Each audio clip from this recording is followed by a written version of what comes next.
50 clásicos de la filosofía. Capítulo 48. Nassim Nicolás Taleb.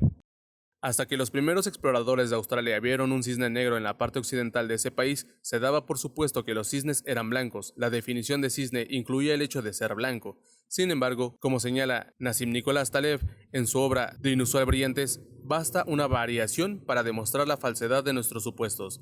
De esta simple observación, derivada de Hume, Taleb elabora una completa teoría de los sucesos y la causalidad. Un suceso, cisne negro, es para él aquel que ocurre en contra de todas las expectativas y produce un enorme impacto. Lo más sorprendente es que la naturaleza humana, después de que ocurra el hecho, intenta explicarlo, como si hubiese sido previsible. Nuestra historia se ha convertido en la historia de grandes acontecimientos que nadie esperaba. Por ejemplo, nadie previó la gravedad de la Primera Guerra Mundial, el ascenso de Hitler, la caída repentina del bloque soviético, la expansión de Internet, ni los atentados terroristas del 11 de septiembre. Nadie prevé que determinadas ideas, modas o estilos de arte vayan a estar en boga. Sin embargo, señala Taleb, una pequeña cantidad de cisnes negros explica casi todo lo que nuestro mundo, desde el éxito de las ideas y las religiones hasta la dinámica de los acontecimientos históricos y los elementos de nuestra propia vida personal. Además, el efecto de los cisnes negros aumenta porque el mundo se está haciendo más complejo. La combinación de una escasa previsibilidad y un gran impacto supone un problema para la mente humana, porque nuestro cerebro está construido para ocuparse de lo conocido y lo visible. Taleb imagina dos lugares para expresar nuestra forma de ver el mundo. Mediocristán es un estado en que existe una relación de igualdad entre el esfuerzo y el resultado, donde se puede prever el futuro y la mayoría de las cosas se encuentran en una banda ancha de promedios. Extremistán es un lugar inherentemente inestable, imprevisible e inapelable. Donde vivimos es realmente en el segundo, y aceptarlo es el primer paso para prosperar en él. Los héroes de Taleb, como empírico escéptico que es, son David Hume, sexto empírico, y Karl Popper. Es muy crítico con la filosofía que se centra en el lenguaje que satisface a la academia. Aunque pueda tener su interés, no tiene nada que ver con el mundo real, dice, un mundo en que las personas han de vivir en la incertidumbre. Lo que no sabemos. El efecto cisne negro deja en ridículo los intentos de doblegar la incertidumbre, sean los elaborados algoritmos económicos que pretendían eliminar el riesgo o las predicciones de los científicos sociales. Pensemos en nuestra propia vida. ¿Cuántas cosas, desde cómo conocimos a nuestro cónyuge hasta la profesión que tenemos, sucedieron según un plan o un programa establecidos? ¿Quién podría esperar que nos dispararan, nos exiliáramos, nos enriqueciéramos o empobreciéramos? Taleb observa que la lógica del cisne negro hace que lo que no sabemos sea más importante que lo que sabemos, porque lo que determina nuestra vida es lo inesperado. Y si es así, ¿por qué seguimos creyendo que las cosas van a suceder como sucedieron en el pasado? Nuestra mente, indica, padece un terceto de opacidad, una falsa comprensión. Creemos que sabemos de lo que ocurre en el mundo más de lo que realmente sabemos. Una distorsión retrospectiva. Asignamos significado a los sucesos después de que se han producido, creando así un relato. Es lo que llamamos historia. Una sobrevaloración de los hechos, las estadísticas y las categorías. No debemos engañarnos y pensar que pueden predecir el futuro, ni darnos una imagen exacta de la realidad. Vivimos de acuerdo con unas reglas sobre lo que consideramos normal, pero la normalidad raramente es prueba de validez.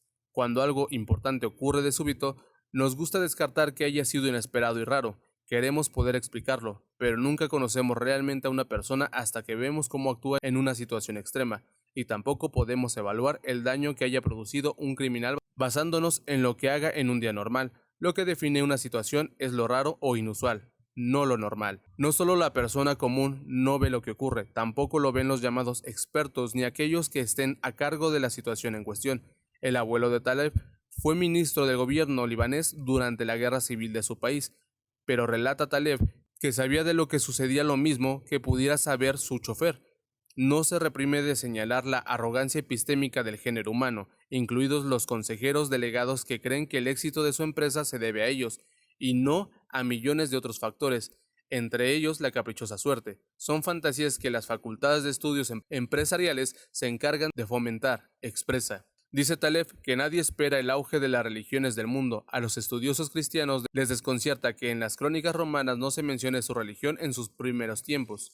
Asimismo, ¿Quién pudo prever la rápida difusión del Islam? El historiador Paul Bain mantenía que las religiones se difundieron como los éxitos de ventas. No obstante, en nuestra mente pronto pasaron a formar parte del paisaje. Las normalizamos.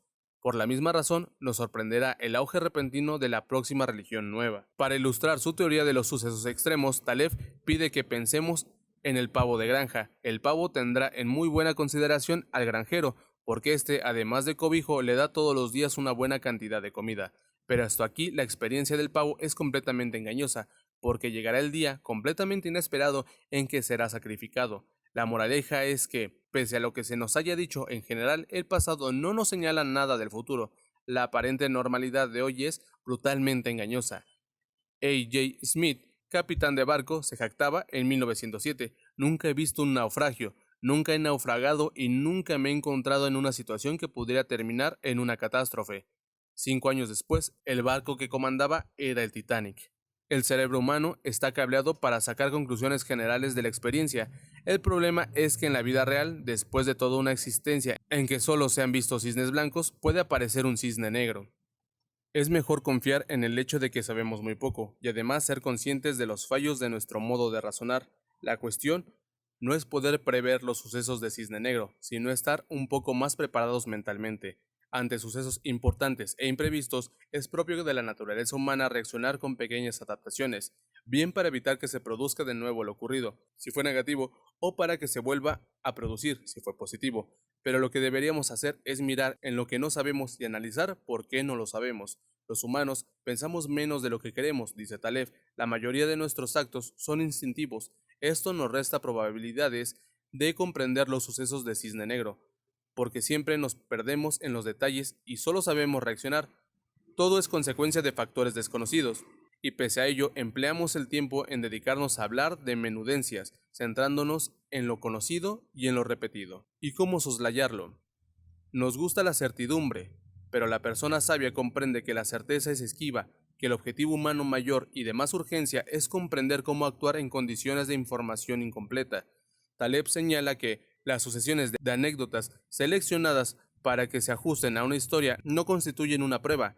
En vez de intentar confirmar nuestras ideas existentes, deberíamos, como enseñaba Popper, tratar de falsificarlas. Solo así podríamos alcanzar un sentido medianamente exacto de la verdad. Al hacer una apuesta económica, los mejores inversores como George Soros procuran encontrar ejemplos en que sus supuestos estén equivocados. Taleb lo considera la capacidad de observar el mundo sin necesidad de encontrar signos que halaguen el propio ego. Es la auténtica autoconfianza, y admite, si necesita un esfuerzo considerable para ver los hechos y recordarlos, al tiempo que suspende el juicio y se huye de las explicaciones, y este trastorno teorizador raramente está bajo nuestro control, es en gran medida anatómico, parte de nuestra biología, de manera que luchar contra él supone luchar contra uno mismo. Se comprende que seamos así. Tenemos que fijar normas y simplificar para imponer en nuestra cabeza un cierto orden a una información interminable.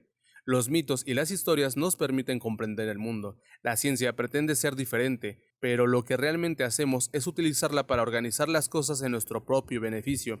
Visto en este contexto, el conocimiento es terapia y hace poco más que hacernos sentir mejor. De ello son culpables los científicos y académicos de todos los tipos, y evidentemente a diario vemos ejemplos de ello en los medios de comunicación. Si un candidato pierde las elecciones, se analizan las causas. Poco importa que sean correctas o no, lo que importa es que se ponga en marcha enseguida un relato de por qué ocurrió un suceso. Al lector del periódico le sorprenderá leer: Smith perdió las elecciones, pero no tenemos idea por qué. No solo no entendemos las cosas, sino que sobreestimamos por completo el alcance de nuestro conocimiento y lo eficiente que somos.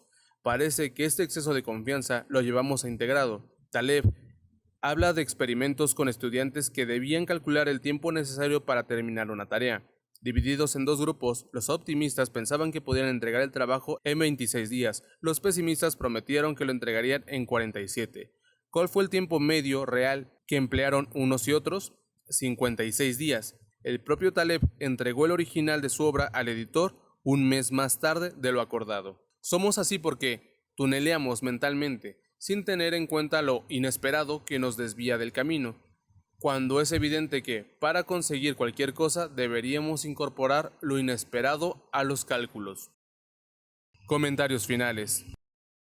Se puede rebatir fácilmente la afirmación de Taleb de que casi ningún descubrimiento, ninguna tecnología destacable surgió del diseño y la planificación, no fueron más que cisnes negros. Por ejemplo, DuPont dedicó varios años a desarrollar el nylon y sabía el valor que podía tener ese material y los medicamentos de mayor éxito, aunque a menudo son producto de descubrimientos fortuitos, requirieron años de desarrollo y planificación antes de salir al mercado. Pero Taleb tiene razón cuando asevera que las organizaciones y los individuos deben centrarse más en apañar que en planificar, con la probabilidad de que, mediante el proceso constante de ensayo y error, aumenten las posibilidades de crear un cisne negro positivo, una idea que borde todo lo anterior, un producto que se convierta en líder del mercado. Su otro consejo es tener paciencia. Los terremotos duran minutos, el 11S duró horas, pero los cambios históricos y las aplicaciones tecnológicas son cisnes negros que pueden requerir décadas. En general, los cisnes negros positivos exigen tiempo para mostrar su efecto, mientras que los negativos ocurren muy deprisa. Construir una gran empresa exigirá muchos años, y aunque nunca podamos saber qué nos va a deparar el futuro, la visión a largo plazo nos permite superar los obstáculos y los reveses que nos encontremos en el camino. El propio El Cisne Negro es un microcosmos de la tesis de Taleb sobre la complejidad. Contiene casi demasiada información, demasiados retos desconcertantes a nuestro pensamiento, para que se pueda resumir de forma clara. Lo mejor es leerlo uno mismo, aunque solo sea por las muchas entretenidas digresiones y ejemplos de los que aquí es imposible ocuparse. El resumen elimina la posibilidad del descubrimiento aleatorio, y son estos descubrimientos los que marcan toda la diferencia en nuestra vida y profesión. A Taleb se le reconoce haber previsto, en la primera edición del libro, la crisis económica del 2008, cuando habló de la fragilidad de los grandes bancos, apuntando que si uno de ellos se desplomaba podrían seguirle todos los demás. Tan entrelazados estaban los unos con los otros. En la segunda edición, 2010, se detiene en esta idea de fragilidad y observa que se han aprendido pocas lecciones. La crítica que hace de las grandes corporaciones e instituciones es que pueden zafar con mucha más facilidad que las más pequeñas, por lo que se suelen ocultar sus riesgos. Esto las hace más vulnerables a los sucesos de Cisne Negro, no menos. Nassim Nicolás Taleb. Taleb nació en Ambiú, Líbano, en 1960. Sus padres tenían la nacionalidad gala y él asistió a una escuela francesa durante la Guerra Civil de Líbano, que comenzó en 1975. Estudió durante varios años en el sótano de su casa. Antiguo corredor de derivados convertido al análisis matemático, especialista en problemas de probabilidad e incertidumbre, trabajó para bancos importantes como el Credit Suisse First Boston, UBS y BNP Paribas. Actualmente, Taleb es catedrático emérito de Ingeniería de Riesgos del Instituto Politécnico de la Universidad de Nueva York y consultor de Universa, empresa de fondos de cobertura, y el FMI. Algunos de sus títulos son un MBA de la Wharton School de la Universidad de Pensilvania y un doctorado en la Universidad de París. Otros de sus libros son ¿Existe la suerte? Engañados por el azar, 2004-2006, Antifrágil, las cosas que se benefician del desorden, 2012, y The Bed of Procrustes, 2010. 1953. Investigaciones filosóficas. ¿Por qué nombrar y describir no están en el mismo nivel? Nombrar es la prelación del describir. Nombrar no es aún un movimiento del juego del lenguaje, como colocar una pieza en su sitio no es un movimiento del ajedrez. Es que uno dice, en realidad, en este momento no me refería a mi dolor, no tenía la mente lo bastantemente puesta en ello. Es que me pregunto, por ejemplo, ¿a qué me refería con esta palabra ahora mismo? Mi atención estaba dividida entre mi dolor y el ruido. La filosofía es la lucha contra el embrujo de nuestro entendimiento por medio del lenguaje. En dos palabras, el lenguaje trata del significado, no de las palabras, pero el lenguaje no puede expresar todo tipo de significado. En la misma línea, A. J. Ayer, lenguaje, verdad y lógica. Saúl Kripke. El nombrar la necesidad. Bertrand Russell, la conquista de la felicidad.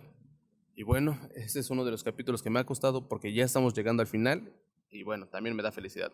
Suscríbanse, denle like, dejen algún comentario, lo que sea. Pues también, pues, no mames, díganme algo, ¿no? Cuídense, que les vaya muy bien y esperen pronto más contenido. Bye.